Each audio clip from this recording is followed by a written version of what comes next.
अस्सलाम वालेकुम, मैं हूं सईद अलवी और आप देख रहे हैं मुकालमा। नाज़रीन, ये एक ऐसा फोरम है जहां हम पाकिस्तान के असल मसाइल पर गुफ्तगू करते हैं, बहुत दो टोक अंदाज में, सच्चे अंदाज में। नाज़रीन, गुज़श्ता रोज़ 5 अगस्त को एक जानब मकबूजा कश्मीर के मज़ालम के खिलाफ यौम इस्तेसाल मनाया गया, तो दूसरी तरफ पाकिस्तान तहरीक इंसाफ की तरफ से एहतजाज की कॉल दी गई। तहरीक इंसाफ ने इस दिन को अवामी रद्द अमल के तौर पर मनाने की कोशिश की, लेकिन खातर खा कोई अवाम ने शिरकत नहीं की और सियासी एतबार से भी कोई इसकी असर पजीरी नहीं रही। उधर देखा जाए तो कौमी असम्बली, सेनेट और पंजाब असम्बली में अपोजिशन लीडर्स की नाअहली और सियासी अवानों में एक नई गैर यकीनी सूरत हाल पैदा होगी। अब बात हो रही है अवान सदर की। सदर ममलकत की तब्दीली के हवाले से भी कुछ अफवाहें गर्दश कर रही हैं और अफवाहों की सूरत हाल यहाँ तक पहुँची है कि मौजूदा आर्मी चीफ बतौर सदर सामने आ सकते हैं। अमूमन अफवाहें हम अपने प्रोग्राम में शामिल नहीं करते, लेकिन इस मामले पर DGSIR को तरदीद जारी करना पड़ी है, तो इस लिहाज से अगर देखा जाए तो इसकी संगीनी है। आज हम मुकालमा में अहम सियासी अमूर पर गुफ्तगू करेंगे। मुझे मुकालमा में ज्वाइन कर रहे हैं पाकिस्तान पीपल्स पार्टी के सीनियर रहनुमा जनाब कमरुज़्ज़मान कायरा साहब। कमरुज़्ज़मान कायरा साहब, मुकालमा में खुशामदीद।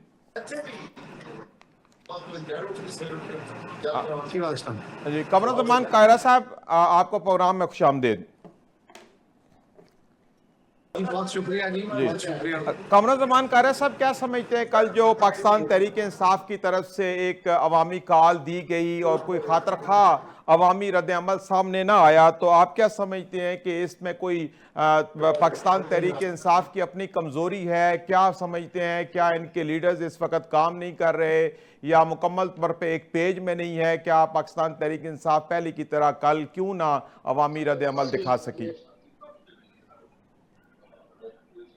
जी अनफॉर्चुनेटली जो लैक ऑफ एक्सपीरियंस है और फिर एक होता है तजर्बा नहीं है, एक है सीखना नहीं।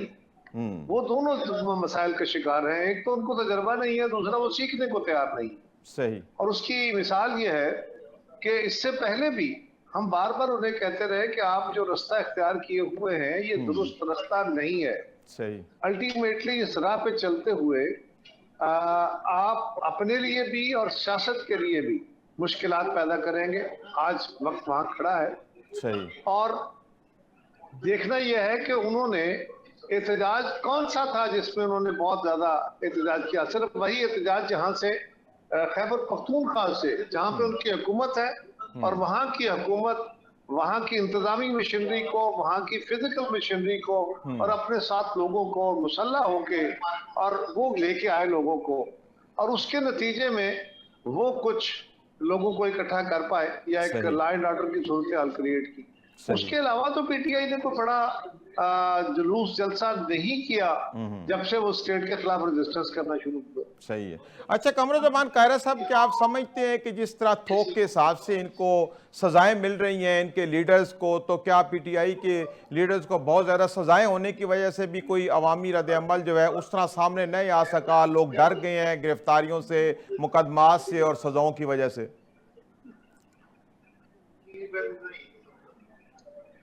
देखिए, अगर आपका ऑर्गेनाइजेशनल स्ट्रक्चर ठीक हो ना, आप रेजिस्टेंस की पॉलिटिक्स कर रहे हो, सही, तो उसके लिए बड़े आपको मखसूस हालात चाहिए, आपको केडर्स चाहिए, आपको अपना तंजीमी स्ट्रक्चर चाहिए।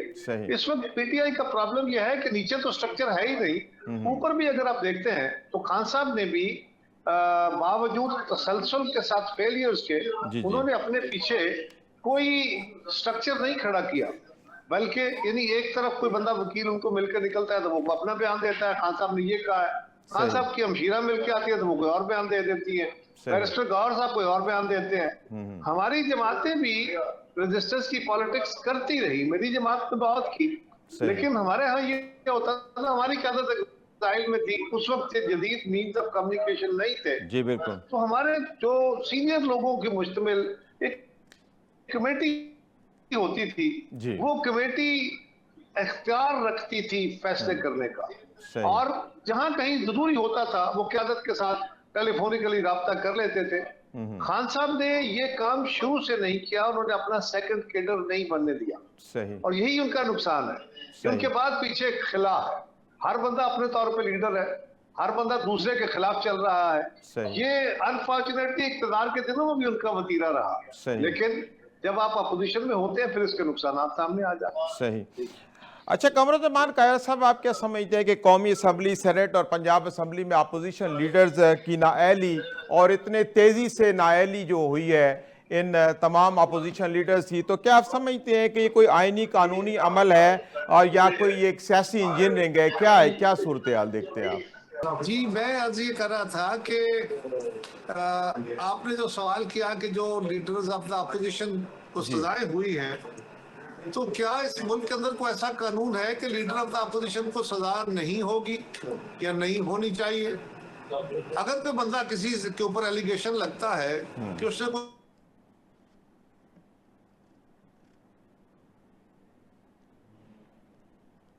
हेलो जी जी जी जी बोलिए, आप अपनी बात जारी रखिए। अगर किसी बंदे के ऊपर एक क्रिमिनल एलिगेशन लग जाता है और वो जुडिशियल प्रोसेस के बाद उसको सजा हो जाती है, तो सजा के नतीजे में उसको असेंबली की जिस भी वो सीट पे होता है वहां से वो डीबार हो जाता है। सही। अब अर्ज क्या है कि जब आपको सजाएं हुई हैं और 2 साल के बाद हुई हैं, सही, इतना अरसा हुआ है 9 मई को, जी बिल्कुल 2 तो साल। उसके बाद आके हाँ, तो 2 साल के प्रोसेस को आप कह रहे हैं कि बहुत जल्दी में हुई है, तो ये आपका नजर में तो जल्दी हो सकती है, बहुत सारे लोग तो कह रहे हैं बड़ा लेट हुआ है। सही। और सजा के ऊपर बहस हो सकती है, आपकी राय होगी गलत सजा है, मेरी राय हो सकती है दुरुस्त है या अदरवाइज हो, लेकिन अगर सजाएं हो गई हैं तो हूसोएवर जो भी कोई हो, इस मुल्क के वजीर आजम को till the rising of the court सजा हुई, सही, till rising of the court, और वो डिस्क्वालीफाई हो गए, तो अब क्या होना चाहिए? अब क्या हो सकता है? तो आप सजा के अमल के ऊपर बात कर सकते हैं, सजा होने ना होने पे कर सकते हैं, सजा होने के बाद तो डिस्क्वालिफिकेशन जो है वो नेचुरल है। सही। अच्छा, इसी तरह इलेक्शन कमीशन ऑफ पाकिस्तान भी बहुत जल्द नोटिफिकेशन जारी कर रहा है डी सीट का, क्योंकि जिनको सजा हुई है उनको मौका भी नहीं दिया जा रहा कि वो इसको अपील कर लें। बिल्कुल फौरी तौर पर सब काम हो रहे हैं। तो क्या आप समझते हैं कि कोई ऐसी कोई खुदा न खास्ता कोई सियासी ये चपकलिश की वजह से तो ऐसा नहीं हो रहा? कि पहली बात तो यह है कि अगर कुछ ना कुछ तो हुकूमत में रहते हुए आपको बेनिफिट और नुकसान तो होते हैं अपोजिशन को, ये तो है, इसमें तो मैं बिल्कुल कहूं कि नहीं कुछ नहीं है, लेकिन ये बात तयशुदा है कि इलेक्शन कमीशन का अपना एक प्रोसेस है, उसने वो प्रोसेस पूरा करना है। उस प्रोसेस को पूरा करने के लिए आप अदालत का सहारा ले सकते हैं। अब इन साथियों का मसला ये है कि जिनको सजाएं हुई हैं वो गैर हाजिर हैं, वो पेश तो नहीं हो गए, पेश हो गए हो तो उनकी अपीलें आ जानी चाहिए। अभी तक वो अपीलें इसलिए नहीं आ रही कि वो प्रेजेंट नहीं है, और प्रेजेंट नहीं है तो अपील नहीं है, लिहाजा इसके कई सारे मसाइल हैं जो उनके अपने पैदा करदा है। यही बात हम उनको पहले दिन से कह रहे थे कि आप अपने रवैयों पे गौर करें, ये आपको नुकसान पहुंचाएंगे, और अगर कोई गलती हुई है तो उससे आगे निकलने का रास्ता पैदा करें। पॉलिटिक्स गिवन सर्कमस्टांसेस में रास्ते पैदा करने का नाम होता है, सिर्फ अड़ के खड़े हो जाना और मैं अपनी ही बात बनवाऊंगा, ये इनकलाब का रास्ता है, या वो रास्ता चुन लीजिए या ये रास्ता जो एवोल्यूशन का है वो चुन लीजिए। अब उनको कौन समझाए, यही एक मसला है। सही। अच्छा कमरुज़्ज़मान कायरा साहब, अदम मौजूदगी में जो फैसले होते हैं वो कितने मोतबर होते हैं, और ख़ास तौर पर जो सियासी किस्म के भी मुकदमात हो जिसका आपने खुद भी जिक्र किया है कि अपोजिशन में इस तरह के चांसेस तो होते हैं, तो क्या जब तक कोई एक्यूज़ वो आता नहीं है, बाकायदा वहाँ पे शिरकत नहीं करता है, अदालत के अंदर हाजिरी उसकी पूरी नहीं होती, तो उसके नतीजे में जो एक फ़ैसला किया जाता है वो उतना ही मोतबर होता है कि जितना बहस मुबासा और बाकायदा शमूलियत के बाद फैसले होते हैं? देखिए, अगर कोई मुल्ज़म जो है वो अदालत में पेश नहीं होता तो अदालत उसको सजा तो दे सकती है। सही। वो अपने केस पे केस लड़ते रहे, उनके वकील पेश होते रहे, अगर सेंटेंस सुनाने वाले दिन वो नहीं गए तो ये उनकी मर्जी है और वो अब्सकॉन्डर हो गए तो अदालत ने सजा। उसके बाद एक अपील का प्रोसेस है, वो एक लीगल प्रोसेस है। अदालत की सजा के बाद अदालत में पेश ना होना या अपने आप को कानून के सामने पेश ना करना, ये तो गैर कानूनी अमल है ना। लेकिन उसके बाद अपील का एक प्रोसेस है, और अपील के लिए आपका अगर आप सेंटेंस हैं तो या आपको जेल से या पुलिस कस्टडी से आपको अपील करनी है, या आपको जमानत करा के अपील करनी है। ये दो ही सूरतें होती है। सही। अच्छा कामरान कायरा साहब, पाकिस्तान में सियासी मुकदमात की तारीख भी बड़ी पुरानी है, आपने खुद भी भुगते, हर पार्टी ने भुगते, जो भी अपोजिशन में जाता है सबसे पहले वो मुकदमात भुगतता है। तो आप क्या समझते हैं, ये पाकिस्तान के अंदर एक रवश चल गई है सियासी मुकदमात की, तो इसको ख़त्म होना चाहिए? क्योंकि इस वजह से तो बाज़ जो बेगुनाह भी पकड़े जाते हैं इसलिए कि वो अपोजिशन में है। देखिए, ये जो लफ्ज है ना सियासी मुकदमा, इसको भी पहले हमें खोल के बयान करना पड़ेगा कि सियासी मुकदमा किसको कहना है। सही। अगर तो एक सियासी बंदे के ऊपर वाकई उसको जुडिशियल प्रोसेस के बाद सजा होती है, तो ये अब कैसे डिफाइन होगा कि वाकई वो उसके खिलाफ गलत मुकदमा बनाया गया, मफरूजा था। ये जो 9 मई वाले वाकयात हैं, 9 मई को पूरे मुल्क के अंदर मुख्तलिफ जगहों पे आर्मी की इंस्टॉलेशन और उनके घरों पे अटैक तो हुए, सही, आगे भी लगाई गई, सही, सरकार की बिल्डिंगें भी चलाई गई, सही। तो ये वाकयात तो हुए। अब इन वाकयात की फुटेज भी है, आपके चैनल के पास भी होगी, जी बिल्कुल, दीगर चैनल्स के पास भी है। अब उसको डिनाई कर दिया जाए और ये कहा जाए कि नहीं हमारे लोग तो थे ही नहीं, बल्कि ये तो एजेंसियों ने अपने लोग भेजे थे और उन्होंने आके आग लगा दी, उन्होंने आके काम खराब कर दिया। तो ये माजी में तो होता था जब रिकॉर्डिंग नहीं होती थी। अब तो पाकिस्तान के आधे लोगों के हाथों में कैमरे होते हैं, इसलिए कि हर एंड्रॉइड फोन जो है उसके पास कैमरा है और आपके चैनल जो है तो हर जगह पे मौजूद थे, आपके पास न्यूट्रल सोर्सेज से आई हुई फुटेज मौजूद है। सो एक वकूए हुए हैं, उन वकूओं के अंदर वो लोग शामिल भी हैं। अब उसके ऊपर सजा सख्त हुई, नरम हुई, अच्छी हुई, बुरी हुई, इसके ऊपर बहस की जा सकती है। सही जी, ठीक है। अच्छा कामरान कायरा साहब, कुछ अफवाहों के मुताबिक सदर ममलकत की तब्दीली ज़ेरे गौर है, बाज़ रिपोर्ट्स के मुताबिक तो आर्मी चीफ भी बतौर सदर आ सकते हैं। क्या ये महज अफवाहें हैं या कुछ इसमें हकीकत है? चूँकि DGISPR की तरफ से भी इसकी तरदीद आई है, तो इससे कुछ ऐसा फील होता है कि शायद कुछ ऐसा है कि इतने बड़े ओहदेदार को इस अफवाह की तरदीद करनी पड़ी है। देखिए जी, ये सारा रबिश है। इसकी बड़ी वजाहत हम अपने तौर पे जमात की तरफ से भी दे चुके हैं, ठीक है, हुकूमत की तरफ से भी दे चुके हैं और आर्मी की तरफ से भी आ गई है। अब इसके ऊपर मैं कोई मजीद सवाल न लेना चाहता हूँ, न उसको जवाब देना चाहता हूँ, इसलिए कहते हैं ऑल रबिश। सही। अच्छा कायरा साहब, क्या समझते हैं कि इस वक्त मौजूदा हुकूमत की कारकर्दगी कैसी जा रही है? क्या जैसे दावा कर रहे हैं आवाम को रिलीफ दे पा रहे हैं? चूँकि आए दिन देखते हैं पेट्रोलियम प्राइसेस में भी जो मज़ीद वो महंगाई हो रही है, चीनी महंगी हो रही है, अशियाई ज़रूरिया महंगी हो रही है, अशियाई खुर्दोनोश महंगी हो रही है। तो आप क्या समझते हैं कि जो दावे हैं हुकूमत के, उसके मुताबिक हुकूमत डिलीवर कर पा रही है? जो गवर्नमेंट के दावे हैं उनमें से कुछ चीजें बिल्कुल वो डिलीवर कर रहे हैं और कुछ में नहीं कर पा रहे। ये बात दुरुस्त है। आलमी मंडी में अगर तेल की कीमतें बढ़ जाएं तो हमारी हुकूमत तेल बढ़ाने पे मजबूर है, इसलिए कि उसके पास क्वेश्चन नहीं है कि वो किसी और तरफ से पैसे निकाल के उसमें डाले, कोई गुंजाइश नहीं है। लेकिन ना गवर्नमेंट ने पैसे देने हैं तो क्या तरीका है? सस्ता तेल देना है तो क्या तरीका है? या गवर्नमेंट अपने पास से उसमें पैसे डालेगी या उसके ऊपर जो टैक्स है वो कम कर देगी।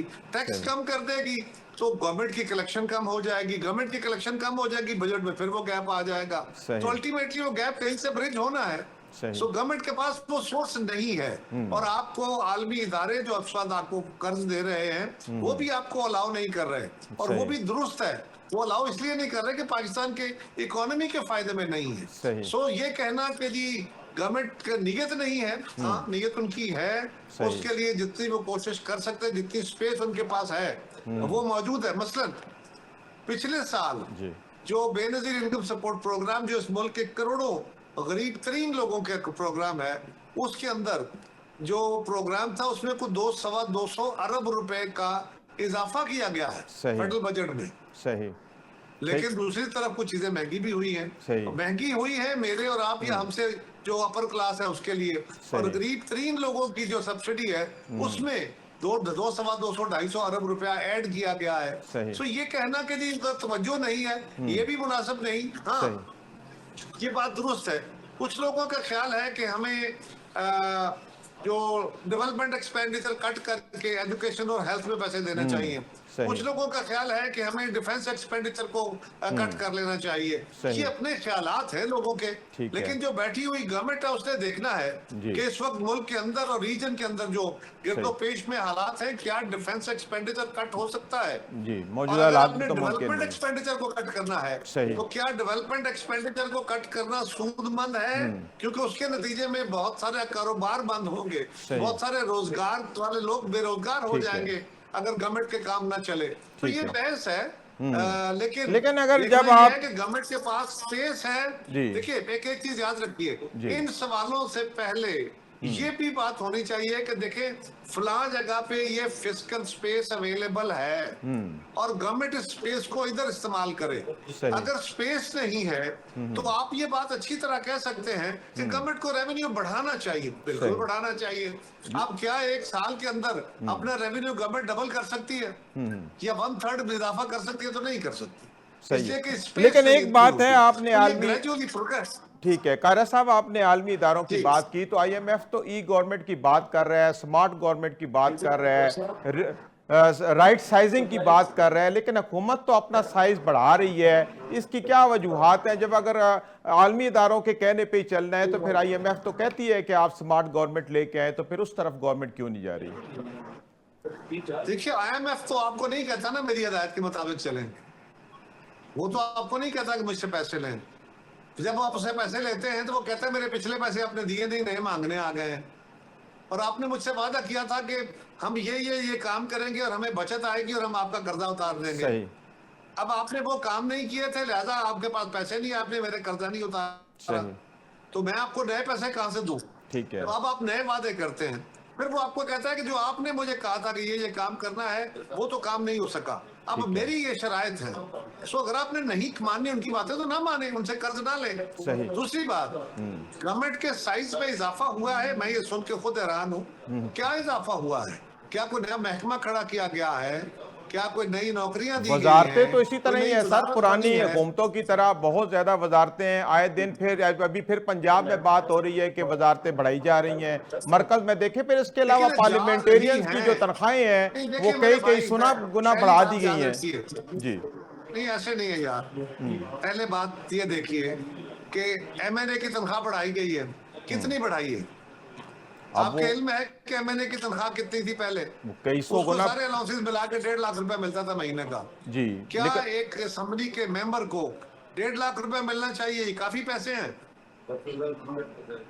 क्या ऐसा ही है? लेकिन अगर गरीब आवाम की बात की जाए तो निस्बतन तो जो एमएनए है वो जरा है माशाल्लाह, वो एलीट क्लास से उनका ताल्लुक होता है, तो अगर यही फायदा गरीब आवाम को दिया जाए तो वो ज्यादा बेहतर है।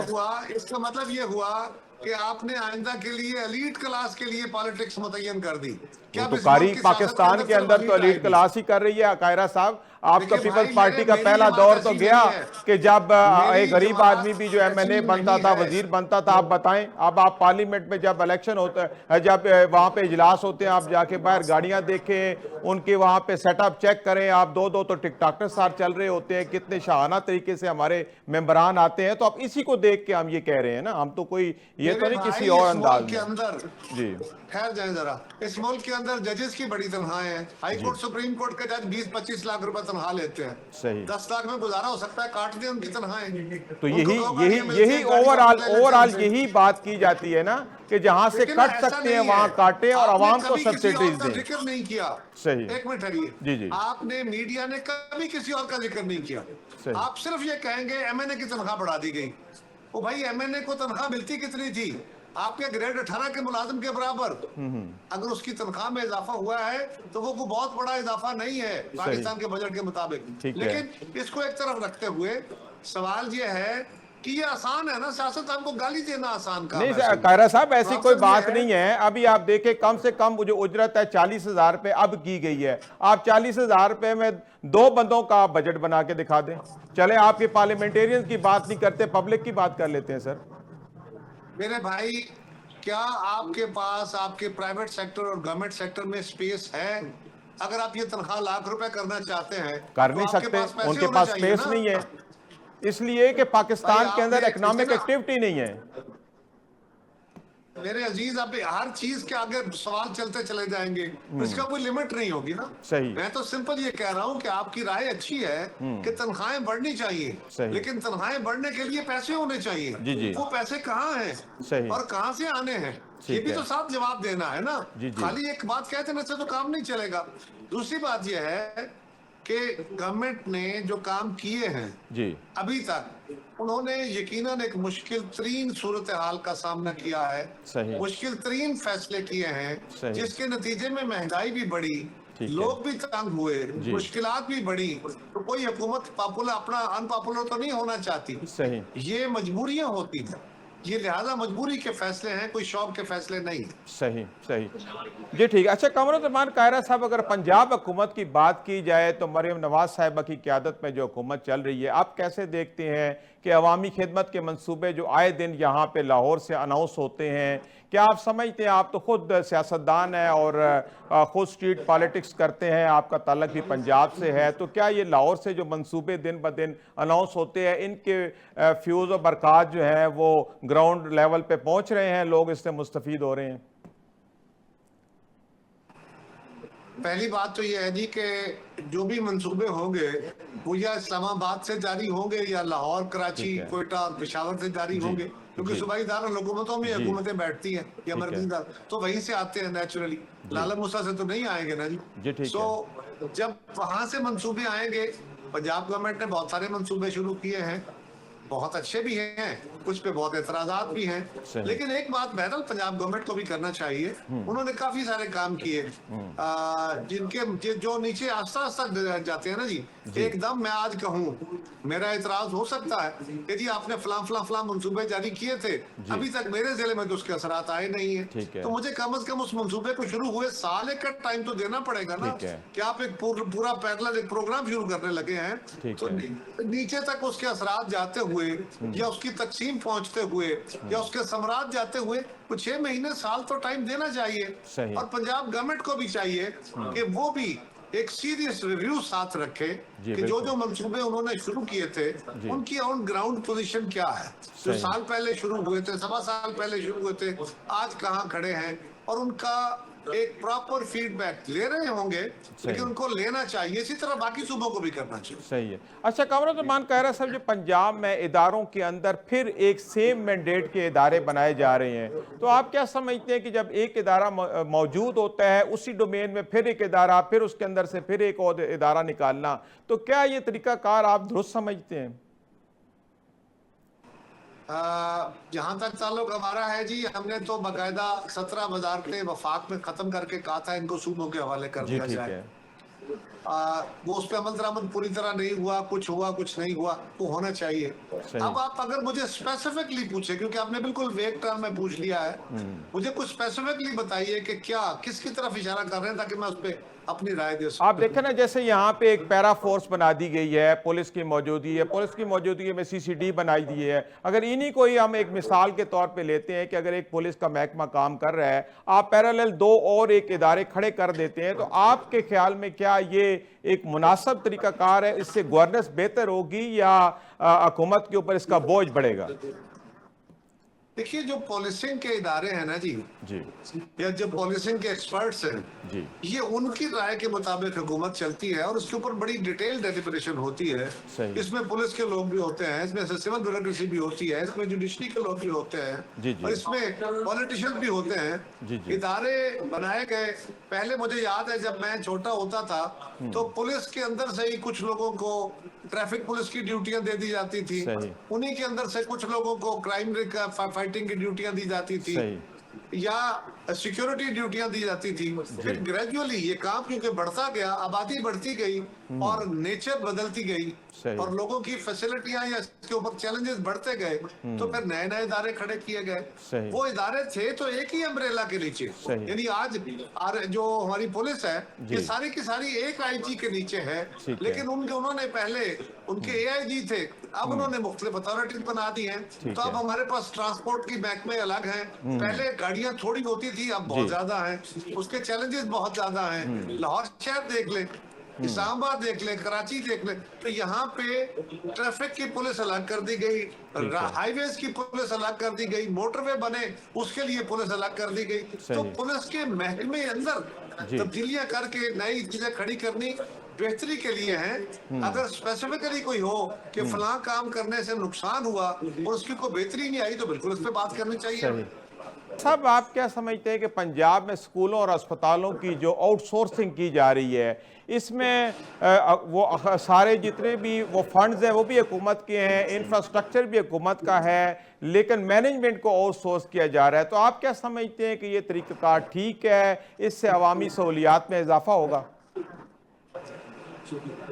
हाँ, देखिए, कोशिश उनकी जो भी हो, मेरा तो बड़ा सिंपल कुलिया है, सेहत और तालीम, ये दो वो सर्विसेज हैं जो रियासत की जिम्मेदारी है कि वो अपने शहरियों के लिए फराहम करें। सो इसमें गवर्नमेंट को ये इदारे अपने पास रख के चलाने चाहिए, लेकिन ये भी देखने की जरूरत है कि अगर हमारे रूरल सेक्टर में दूर दराज के स्कूल और कॉलेजेस या जो हमारे अस्पताल हैं ये प्रॉपरली नहीं चल पा रहे और उनको एक नए मॉडल के तहत चलाया जाने की कोशिश है, तो ये भी देखने की जरूरत है कि क्या वो मॉडल बेहतर है। और ये कहना कि जी उसको बेहतर करके चलाएं, हर हुकूमतें आ चुकी ना जी, हम हमारे अंदर से लोग आने हैं ना, महकमे को खत्म करके नए तो भर्ती नहीं होंगे, सुपरविजन के लिए कोई बाहर से लोग तो नहीं आएंगे, ब्यूरोक्रेसी को अचानक सारे की सारी तब्दील तो नहीं हो जाएगी। लिहाजा इन्हीं से काम लेने के लिए बाज़ औक़ात नए चीजें एडजस्टमेंट्स की जाती हैं। मेरा ख्याल है ये कोई अच्छा फार्मूला नहीं है जो इस्तेमाल किया जा रहा है। गवर्नमेंट को चाहिए कि इसकी परफॉर्मेंस इंप्रूवमेंट की तरफ जाएं, लेकिन इसको रखें अपने ही पास, इसका बोझ आवाम पे ट्रांसफर ना करें, इसको प्राइवेटाइज ना करें। सही है। अच्छा, फिर पीपल्स पार्टी इस हवाले से कोई एहतजाज कर रही है? कोई एहतजाज इन्होंने रिकॉर्ड कराया पीपल्स पार्टी ने कि ये तरीकाकार सही नहीं है, इसको बदला जाए?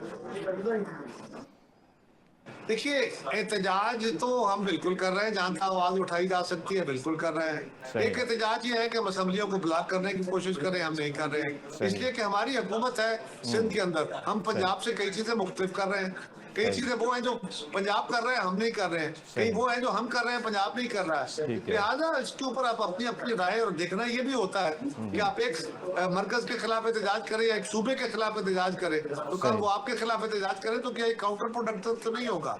और एहतजाज के अलावा आप अपनी राय देते हैं, आप अपना ओपिनियन देते हैं, और जिनके पास अक्सरियत होती है पॉलिसी उन्हीं की चलती है, ये तो तयशुदा है। हाँ जी, बिल्कुल ठीक, बिल्कुल। अच्छा, कमरुज़्ज़मान कायरा साहब, जमहूरियत बल्दियाती इदारों के बगैर नामुकम्मल होती है। पंजाब में अगर देखा जाए तो बल्दियाती इंतखाबात की तरफ कोई अभी काम नहीं किया जा रहा। आप क्या समझते हैं कि पंजाब में बल्दियाती इंतखाबात ना होने की वजह से जमहूरियत नामुकम्मल है? बिलाशुबा जी, जमहूरियत, बेहतर जमहूरियत और अच्छी परफॉर्मेंस, इसके लिए लोकल गवर्नमेंट का एक निज़ाम बहुत ज़रूरी है। इसलिए कि गवर्नमेंट होती ये है, local government, provincial government and federal government. जब तक आप एक टियर ही पूरा जो कि जिसका डायरेक्ट ताल्लुक आवाम के साथ है उसको एस्टेब्लिश नहीं करते, उसको एम्पावर नहीं करते, बिलाश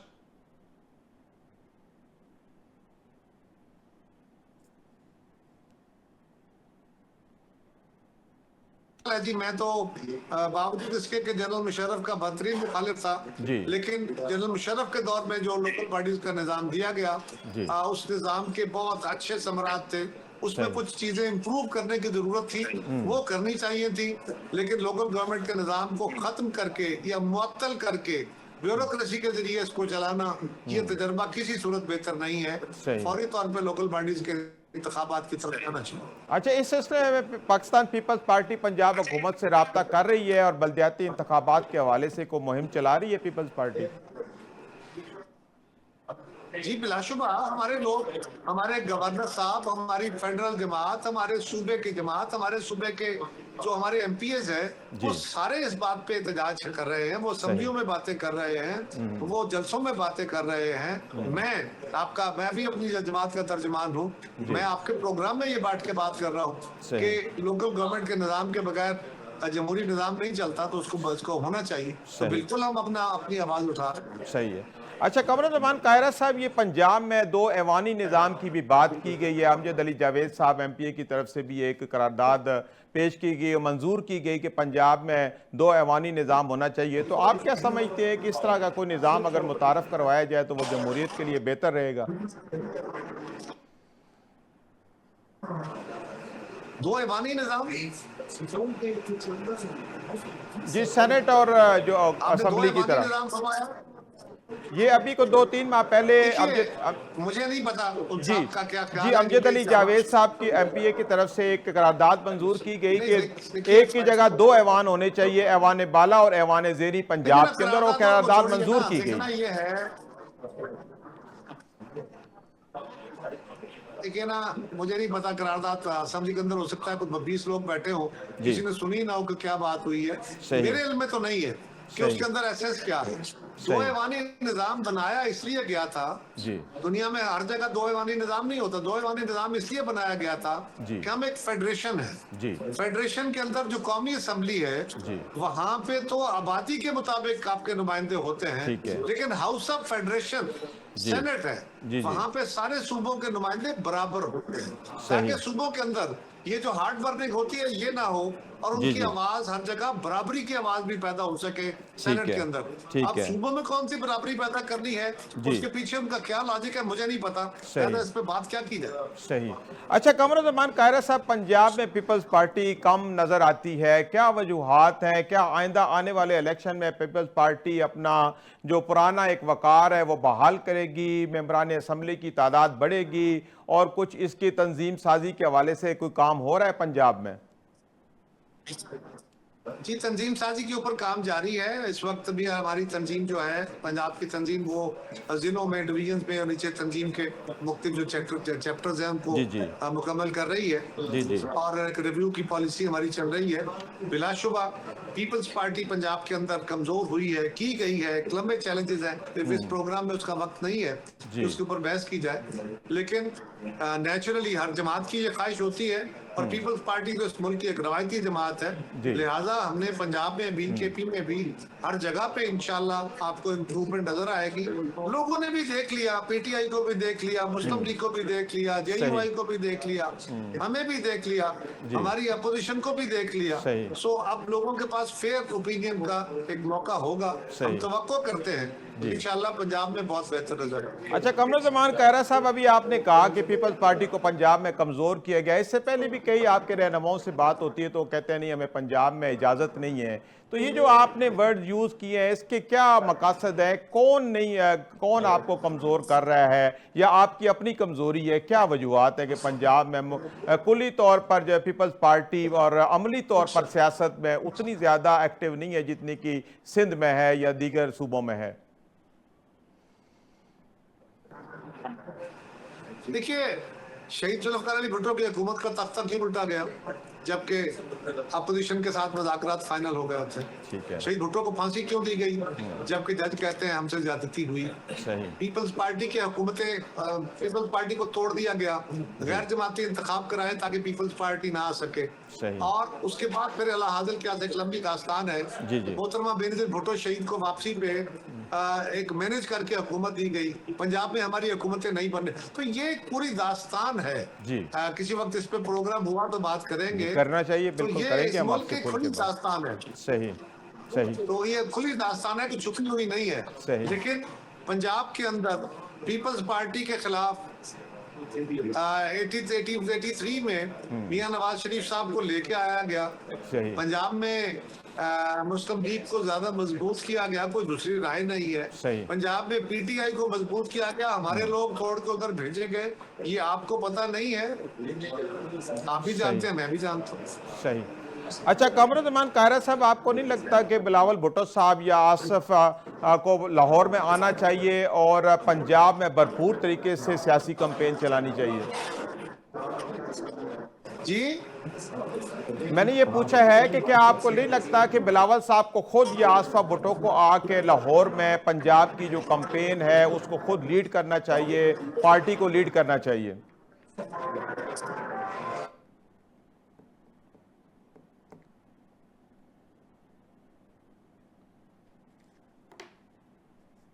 आवाज फिर नहीं आ रही कमरुज़्ज़मान कारी साहब। लेकिन जी जी ये तो फैसला लीडर ही करता है, सही।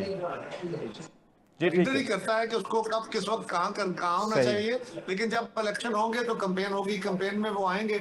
हमारी सबकी राय ये है कि उन्हें और ज्यादा टाइम पंजाब में गुजारना चाहिए। जी ठीक है। अच्छा कमरुज़्ज़मान कायरा साहब, पाकिस्तान मार्का हक के बाद एक मजबूत और मोतबर मुल्क के तौर पे उभरा है, और क्या समझते हैं कि मौजूदा हुकूमत जो है वो उसकी खारजा पॉलिसी इसको बहाल करने में भरपूर किरदार अदा कर रही है, या मजीद इस किरदार को बढ़ाना चाहिए?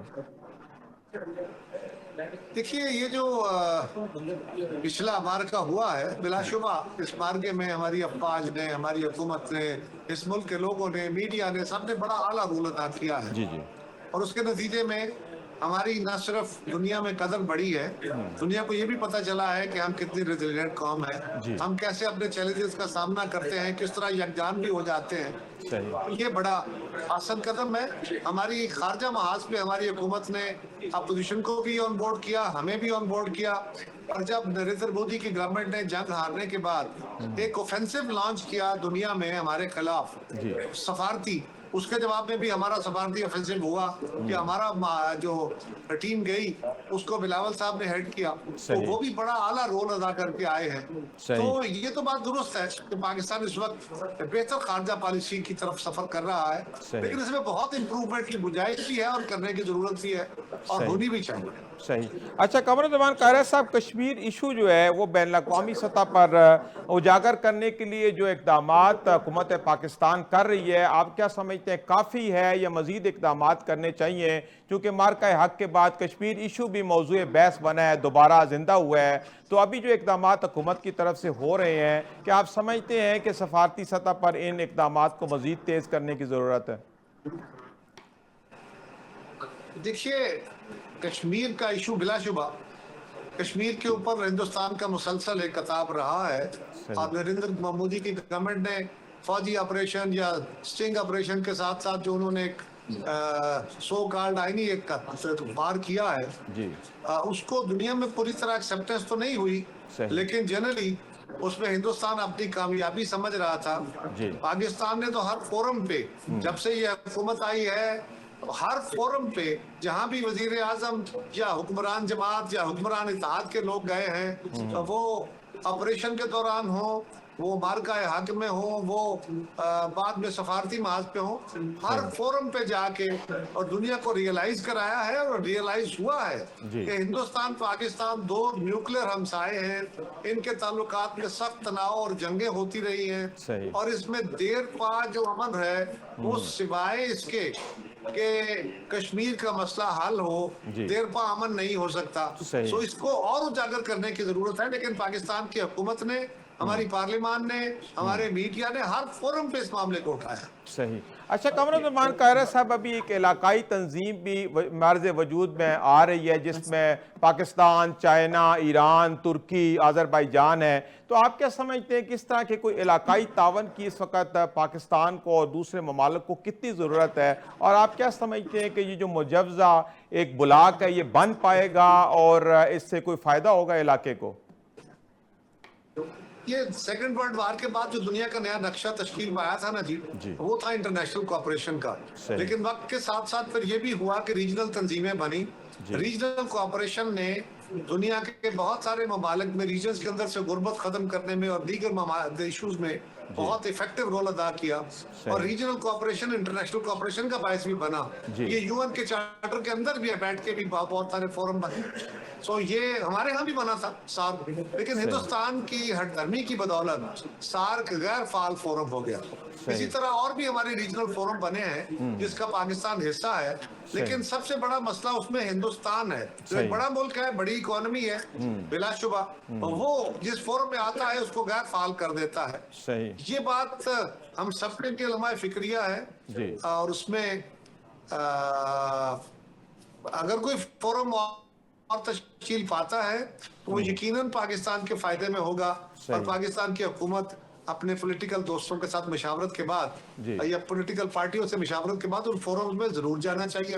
ये रीजनल कोऑपरेशन के इदारे नई दुनिया की तश्कील में बड़ा अहम रोल अदा कर रहे हैं।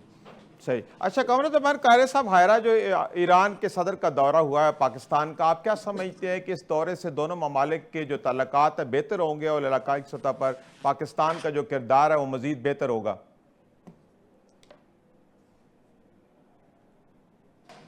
जी यकीनन बेहतर होंगे जी। इस दौरे से उन्होंने पाकिस्तान का शुक्रिया भी अदा किया। बहुत सारे लोग तो कह रहे थे कि इजराइल और ईरान की जंग में पाकिस्तान ने बेहतर रोल अदा नहीं किया, लेकिन वो पाकिस्तान का शुक्रिया अदा करने आए थे और बिलाशुबा उनके साथ बहुत सारे मुआहदों पे दस्तखत हुए हैं और पेशरफ्त होने जा रही है। ये एक अच्छा अमल है, इसका पाकिस्तान को उनके विजिट का फायदा होगा। जी ठीक है, दोनों को फायदा होगा। जी ठीक है जी। कमरुज़्ज़मान कायरा साहब, आपका बहुत शुक्रिया, आपने वक्त निकाला और प्रोग्राम में शामिल हुए। नाज़रीन, हमारे साथ मौजूद थे कमरुज़्ज़मान कायरा साहब, सीनियर लीडर हैं पाकिस्तान पीपल्स पार्टी के। उनसे अहम कौमी अमूर पर तफसीली बातचीत हुई। नाज़रीन, इसी के साथ प्रोग्राम मुकालमा का वक्त अपने अख्ताम को पहुँचता है। अपने मेज़बान सईद अलवी को इजाज़त दीजिए। अल्लाह हाफिज़।